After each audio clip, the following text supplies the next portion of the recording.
Hi, welcome to another edition of Book of Jake. My name is Jake Abdullah. Before I introduce a very renowned guest, please like, share, subscribe. I'm very happy to have Maul Mornie. Thank Maul, you. thanks for doing this. Thank you. Maul, Thank you. yeah, Maul's, I've been following him on YouTube and it's just, to me, one of the top exponents of Silat.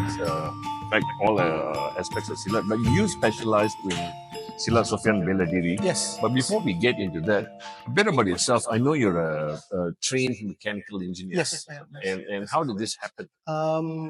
I studied in the UK. Mhm. I moved to the UK in 1999. Okay. So I did my studies there. Okay. I met my wife there, Mhm. and my wife at the moment She's Bruneian too, right? she's a Bruneian. She's a Okay, Bruneian. yeah. So she studies in a different university, Okay. but because we have a Bruneian community over there, Okay. so and then somehow I met her. All right. And the funny thing is, she lives just like 10 minutes away from my home In Brunei. in Brunei. Yes, Uh-huh. same And you couldn't district. meet there, you had to meet in Wales. Yeah, it's crazy. No? It's fate, fate, fate. So when did you get into Silat? I know Silat Sofyan is native of Brunei, right? No, the Silat Suffian is from my family. Okay. So It's from your family. My family, yes. Okay. And the thing is, like, when you are training with family only, there is no name. Mhm. Yes. So when I started to teach abroad, Mhm. then we have to come up with name. So you came up with it. No, I asked my grandfather. Okay. So the thing is to make sure that we will not trigger anyone or we do not offend anyone. So we put the Bela Diri at the end. Mm. So a lot of people think that when it comes to Silat or any martial art, it's all about fighting. Mhm. So because I'm teaching more abroad, so my late grandfather, he passed away this year.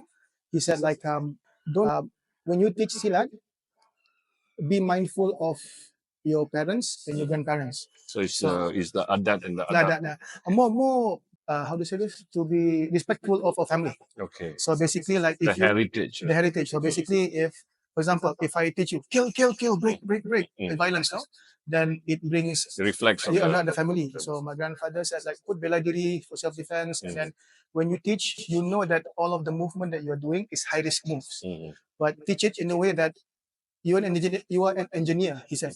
So I want to take you back to the beginning of it. So where did your grandfather learn this? Family lah. Family, The yeah. father and then other teachers and things like that. So the thing is, we don't have a written lineage. Mhm. So everything is, and the thing is, when I was taught, it was not to teach me how to fight. Mm. It was to teach me discipline. Okay. So mainly, like I would do the same move over and over again. That's why when you see me move, it's like textbook. I do the first move. I do one move the first time. The same move 100 times, it looks the same. Which I'm struggling with, but I'll get that. Yeah.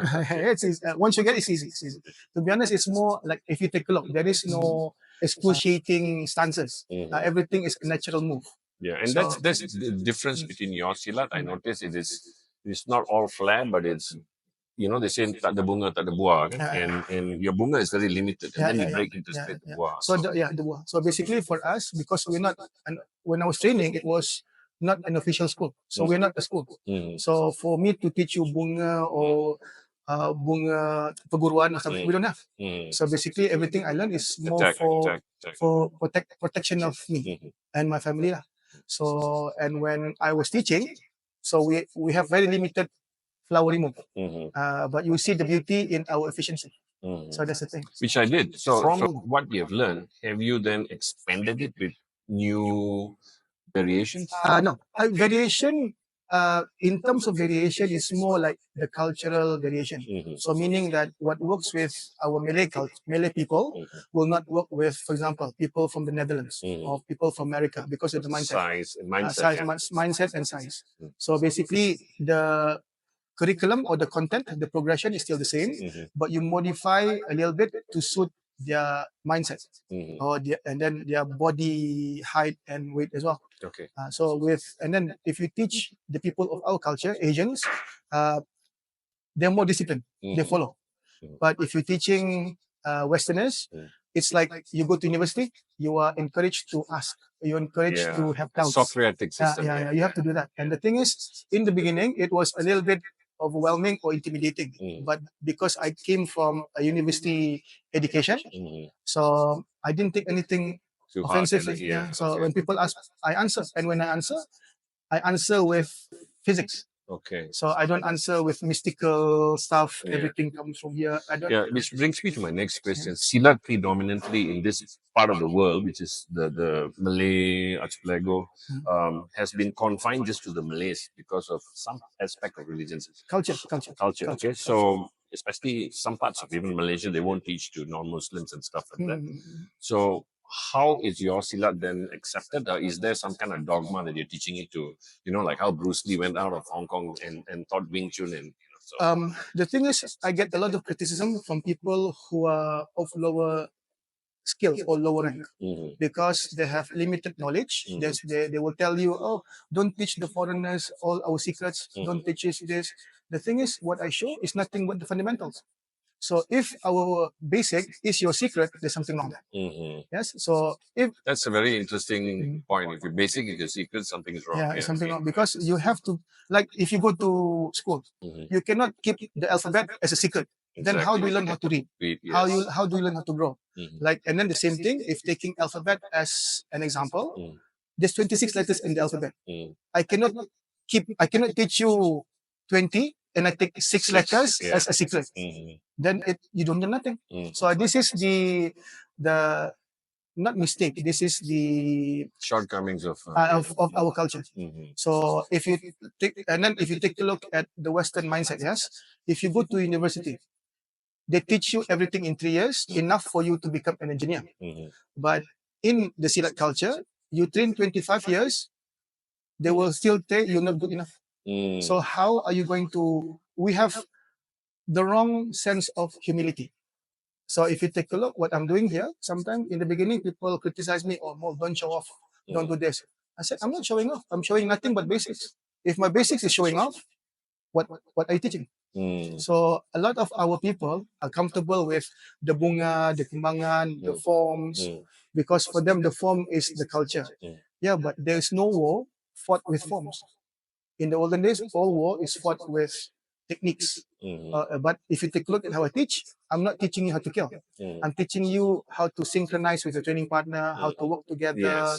You're not injuring each other. Everything's about flow, stacking of movement. You're learning the efficiency of movement through motion with a training partner rather than solo drills. So there's one part of one of your videos or so, and you spoke about this. You use very little legs. And you explain that because the jalan atas batas. Yeah. So explain that a little bit. Well, the thing is, 600 years ago, before oil and things like that, the majority of Bruneians, they live on the Brunei River. So they walk on stilt bridges, small bridges, narrow bridges.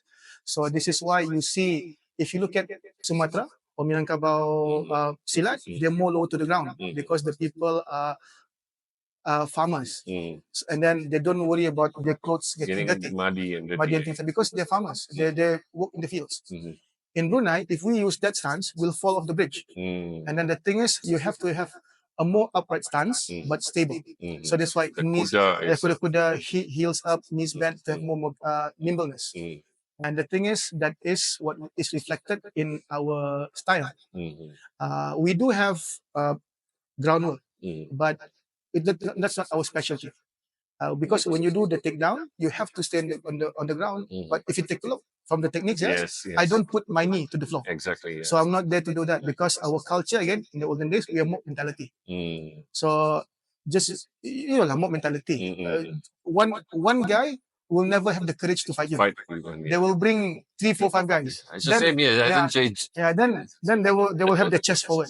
So this is the mindset. So we don't try to go to the floor. We take you down. But again, I'm talking about cultural, yes.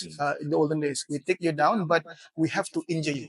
But in training, the modern training, it's not about injuring. It's about you understanding how to control without injuring your training partner. So which is part and parcel of the Bela Diri. Yes. So there was one video that really exploded in the last couple of months. Is I think the Silat Guru, you can't kill a Silat. Oh yeah. From JCN camp, the Yes. So very interesting. So tell me about that. How that happened. Well, the thing is, like, I use my YouTube videos as a portfolio. So basically, if you take a look at my YouTube videos, I have categories. I've got karambit, knife, staff. If anybody asks me, Maul, do you do knife defense? Yeah, go to this link. This is the video. Mo, do you do this? You go this link, I have this video. So basically, that's my CV. So whenever people want to invite me, I said like rather than putting a mishmash of techniques in one video, You send that whatever. yeah, and then like some people they put different things they can put in the video, but then it's more like special effects, too much flash, too much this. For me, it's like you see me in front of Organic TV, as possible. as much as possible, so they can judge for themselves. So I was one of the first people to post on YouTube in 2006, and I think that was what I was in the right place at the right time. Yes. And that was how everything started. And then I don't monetize my videos because I like to keep the quality of my videos whenever I can. I don't want to post this week every 3 days. Okay, Yes. okay. So and then I don't want people to lose interest in me. Mhm. So when I put something out, it's like a premiere. Mhm. When you produce a movie, you wait 2 years, 3 years. Like Star Wars 10 years. Then you put it out and people love it. So I took that mindset. So if you give too much, the people get confused. Is this from last week So or this you're is from leaving them wanting more. Yeah. Yeah. So that video, was spectacular because I even got people who didn't know about you finding out about the video. Oh, they just think of yes. Yeah. Has that created more revenue streams for you or more interest? In terms, yes, in interest, yes. And I've got more people who are from a different generation after COVID. Like after 4 years, the people who are in their middle teens are now in their late teens. Yeah. People who are in their younger 20s are now in their mid middle-aged 20s. 20s, yeah. So then it's approached a different group of people. Audience, yeah. Like for me, I usually before I met him, I was more known in the Southeast Asian martial arts community. Yes. Not all, but the key people. This is why I go everywhere. And then after that video, then I was more into the Japanese, the Taekwondo guys. Then I got introduced into this group. So you travel phenomenally a lot, in which I can imagine your frequent flyer miles will be off the roof. Yeah. So per tour, how many countries do you visit? Well, the thing is, before COVID, before The last I saw you in June, Yeah, here yeah, in KL, yeah, and then it's already September. So Yeah. in between that, how many countries have you been? I go to different country every weekend. So Every Every weekend. weekend. So how many weeks of the year do you travel? Okay, so before COVID, I traveled 48 to 45 weeks out of the 53 weekends. The only reason I don't travel is because it's New Year, Chinese New Year, Christmas, or Valentine's. Or Hari Raya? Or Hari Raya, I still travel because in Europe they don't celebrate Hari Raya. Okay. So there were a few when I was living in the UK. Yes, there was a few weekends. There was during Hari Raya, but I celebrate in the morning with the Muslim community. Okay. I celebrate with my family. Then in the evening I fly out. So it does not because over there there's not my family's all in Brunei. So when I was living in Europe, I don't travel because of the Western holidays. But when I return back to Brunei, then I have to be mindful of Hari Raya. So you're literally on the road all the time, and this has been a change from what you initially intended to do to become a mechanical engineer for whatever reasons. So is this the life that you dreamt of? Let's just say if I was a mechanical engineer, I stay in Brunei, I work in Brunei, and I earn what $2,000, $3,000. If I'm traveling, I earn more. You're seeing so many people. Yeah? And seeing so many people, and no stress. And the thing is, like for example, I meet people who are like-minded, who loves training as well, and then you tend to seem to be in the same wavelength as them, and then life becomes more positive and things like that. So you have seen, I think in this tour you've seen like maybe 15, 20 countries at one. No, to be honest, I don't go to all the countries. When I'm teaching, I tend to go to the same country because we have a group there.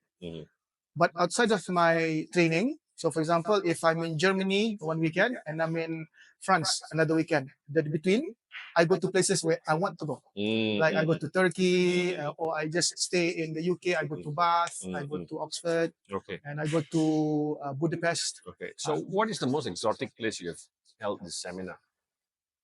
To be honest, it's the people. So, for example, when I come to Malaysia, it's people like you, Daniel, everyone that makes it appealing. Hospitable. Yeah. Yeah. So, and then places in between my seminars, it's more like, oh, I want to visit this place. This is in my bucket list. Okay. So I don't have a favorite place. Okay. Yeah, I don't have a favorite place. So there is rumor that you've also trained some very important people in the US, like the Secret Service. Talk about it. Yeah, I can't say all, Uh, but I'm teaching in four departments in 3 different continents, Oh, and wow. then some of them I can't talk about it because I cannot promote Of what course. I do Of course. publicly. Of course. But one of the things that I can and I'm allowed to is I teach members of the Secret Service. Mhm. But the thing is, I teach them maybe once a year or once every 2 years. But the rest is my guys in America. Okay. Okay. So I can, because whenever I travel to the US, they will ask, "Are you free on a Monday or are you free on a Tuesday? Could you do this? Could you do that?" I said, "Yeah, no problem." But again, it depends on their schedule and my schedule. Which is really interesting because there's so many SSBD groups, Silat Suffian Bela Diri group, that has mushroomed from this journey that you have had. To be honest, I prefer teaching civilians. I prefer teaching like this to people who are interested to train. If I was to teach law enforcement, they are forced to learn martial arts. Yes, for example, law enforcement in the US, hand-to-hand combat is just part of the curriculum or part of the what you call that, part of the things that they need to learn for their job. They're not really interested because they have firearms. Same thing in other parts of Europe. People who work in law enforcement, hand-to-hand combat is the last thing. Only in the movies you see Born Identity, the thing, the empty hand thing is the major thing, but no. Any thoughts of actually choreographing for movies? I'm sure there would have been some. We actually had a few from 10 years ago. So I had emails from Steven Seagal's film company. I've got emails from Wesley Snipes' choreographer. I don't know, maybe their team. And I've got a few other from some Indonesian movie company, and some from America. Have you choreographed any yet? No, because my schedule does not permit me to, for example, like, okay, if You land 3 weeks there, 3 months there. I can't. If my seminar, it's planned for the whole year, and I've got a waiting list at that time, yes, for 3 years. So I cannot just say, okay, I'm going to put everything on hold and then I do this. And the thing is, when I teach a seminar, people want to learn.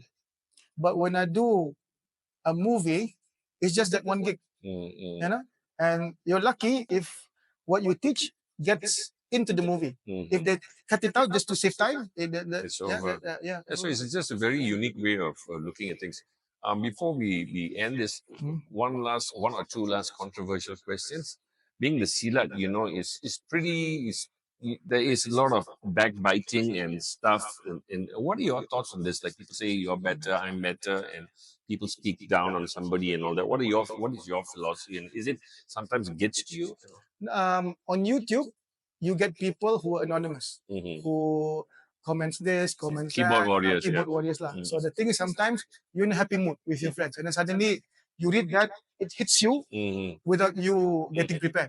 But sometimes you on YouTube, those anonymous people, you know what people are going to say. Then you prepare yourself. Sometimes you just smile, something like that. But in terms of what you're talking about, I tend to be in a circle of people who push you and elevate you, like yourself. You motivate people. I like watching your videos and things like that. Sometimes listening to people with a good spirit and a motivative, talk, it's like taking a shower. You have to take a shower every day. So something You need like that. it. You need it. Yeah. So like for me, I understand what you're saying, but I don't hang out with people like that. And you tend to see them from a mile away. And you walk away, right? You walk away. Sometimes you say hello to show your respect, and then if they still have that mentality of we need to have drama, then you keep them at a distance, know them. Yeah, they could be doing intentionally to gain a little bit of sort of so-called fame for themselves. So what's next for Maul Mornie? At the moment, not much. For me, after COVID, we're going back to year zero.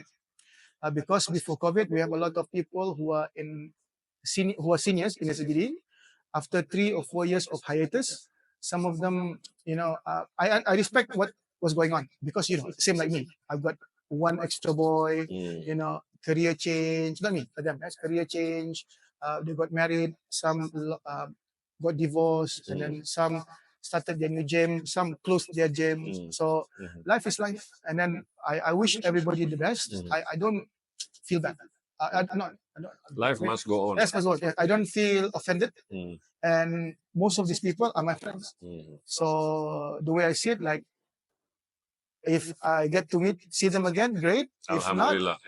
if not, Facebook. Yeah. Most of them on my Facebook. Yeah, So, and he's got this mean sense of humor, which I really like. Anyway, before we end, how do one learn online from you? So since COVID-19, the first 3 months of COVID-19, we started an online class, and then most of the online class is solo training. So I offer 2.5 hour classes. So altogether it's 10 hours a week. 10 hours a week is 40 hours. Yeah. So maximum I can do 40 hours a month. Maximum. How much is it? Not much. I charge around 45 Singapore dollars. So that's about 130, 140 ringgit. Yeah, but then if you divide it by per hour, it's nothing. Nothing, You go to a coffee shop, mama already, you can pay. Nasi kanda is all over. Yeah, so it's really worth it. So I will put the link down. So Maul, thanks. Any words that you can offer, like, to somebody who's interested in martial art learning? I'm closing into 60 and I still want to be in an uncomfortable situation. The thing is, if again, I'm not talking about any specific age, but once you reach like 35, before you go 40, it's good to take a martial arts that is not too stressful on your joints or your body. I'm not saying karate or taekwondo is not good. They're good. I'll never get into BJJ and grappling. No, but grappling is good. If you take a look in America, they've got specific classes for people of certain age. But if you go to other countries, it's for young people.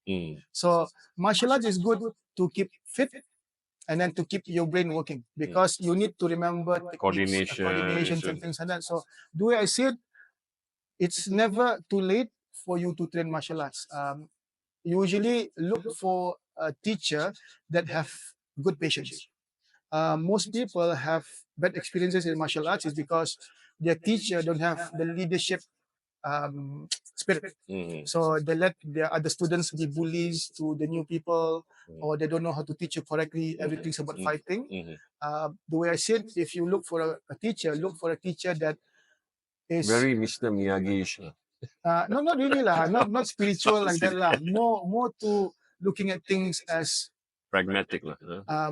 Yeah lah, something like more for your health and things like that. So he looks at you, he knows what you want. He doesn't look at you, I want you to be the next unbeatable killer. It's not like that. Yes? So, but the thing is, like, for me, if you take a look, most of the people that I hang out with are positive. They was pushing you forward and things like that. So I be around people who are positive. So that's very good advice. So yeah, so I'm going to put all the links down for Maul here, and also you can check out my Instagram and Facebook. And if you want, I would urge you, if you want to do this online class, it's so cheap. It's like 130 ringgit, and it's 2.5 hours per session, which is almost 40 hours session. So Maul, thanks a lot. I really enjoyed meeting you. First time I saw him on YouTube, I was like, what is this? Oh my God. You know what I mean? Because he's always smiling. Does this make sense? Does this know that it makes sense? Okay, so guys, thanks again for watching. Like, share, and subscribe. I'll see you guys in the next episode. Thank you guys. Thank you.